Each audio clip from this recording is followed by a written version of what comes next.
বাংলাদেশ ও ভারতে অঙ্গ পাচার ও এ নিয়ে অবৈধ ব্যবসার খবর প্রায়ই শোনা যায়। বিশেষ করে কিডনি পাচার অন্যতম অঙ্গ ব্যবসার অংশ। প্রতারণার ফাঁকফোকর ব্যবহার করে দালালরা বাংলাদেশের দারিদ্র জনগোষ্ঠী এবং ভারতে প্রতিস্থাপনের ক্রমবর্ধমান চাহিদাকে একটি বড় সিন্ডিকেট ব্যবসায় পরিণত করেছে। আল জাজিরার প্রতিবেদনের শুক্রবার ৪ জুলাই এ নিয়ে উঠে এসেছে চাঞ্চল্যকর তথ্য। বাংলাদেশের উত্তরাঞ্চলের জেলা জয়পুরহাটের কালাই উপজেলার বাইগুনি গ্রামকে এখন এক কিডনির গ্রাম ডাকা হয়, কারণ দুটি কিডনি থাকার কথা, কিন্তু এই গ্রামের বেশিরভাগ মানুষের কিডনি এখন একটা। বিশেষ করে জয়পুরহাটের কালাই উপজেলার বাইগুনি গ্রামকে ঘিরে একটি চক্রের অস্তিত্বের প্রমাণ মিলেছে, যেখানে দরিদ্র মানুষদের অর্থের লোভ দেখিয়ে কিডনি বিক্রি করানো হচ্ছে। তাদেরই একজন ৪৫ বছর বয়সী সফির উদ্দিন।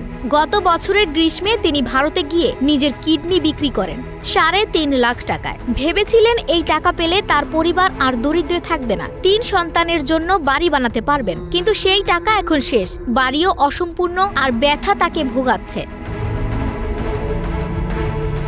বর্তমানে জয়পুরহাটের একটি হিমাগারে দিনমজুর হিসেবে কাজ করেন সফির উদ্দিন। অস্ত্রোপচারের পর দুর্বল হয়ে পড়া শরীর নিয়ে এখন তার জন্য কঠিন হয়ে উঠেছে প্রতিদিনের পরিশ্রম। তিনি বলেন, আমি সব করেছি আমার স্ত্রী আর সন্তানদের জন্য। শুরুতে ভয় থাকলেও দালালদের আশ্বাসে ধীরে ধীরে রাজি হয়ে যান তিনি। পাসপোর্ট, ভিসা, বিমান যাত্রা থেকে শুরু করে হাসপাতালের যাবতীয় কাগজপত্র দালাল চক্র সবই প্রস্তুত করে দেয়। মেডিকেল ভিসায় ভারতে গেলেও হাসপাতালের কাগজপত্রে তাকে দেখানো হয় রোগীর আত্মীয় হিসেবে।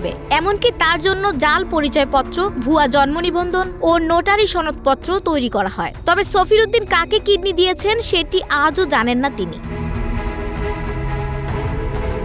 সফির উদ্দিনের মতে তার গ্রামের অনেকেই কিডনি বিক্রি করেছেন। এটি সেখানে একটি সাধারণ ঘটনা, ফলে গ্রামটিকে স্থানীয়রা এক কিডনির গ্রাম বলে ডাকেন। কালাই উপজেলার এই এলাকা এখন কিডনি পাচারের কেন্দ্র।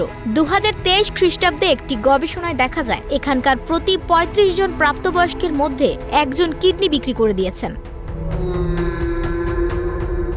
অস্ত্রোপচারের পর দালালরা প্রায় পাসপোর্ট এবং মেডিকেল প্রেসক্রিপশন রেখে দেয়, যাতে বোঝা না যায় কিডনি নেওয়া হয়েছে। এসব কিডনি বাংলাদেশ বা ভারতের ধনী গ্রহীতাদের কাছে বিক্রি করা হয়। তাদের অনেকেই দীর্ঘ সময় এবং কঠোর নিয়মকানুন এড়িয়ে যেতে চান।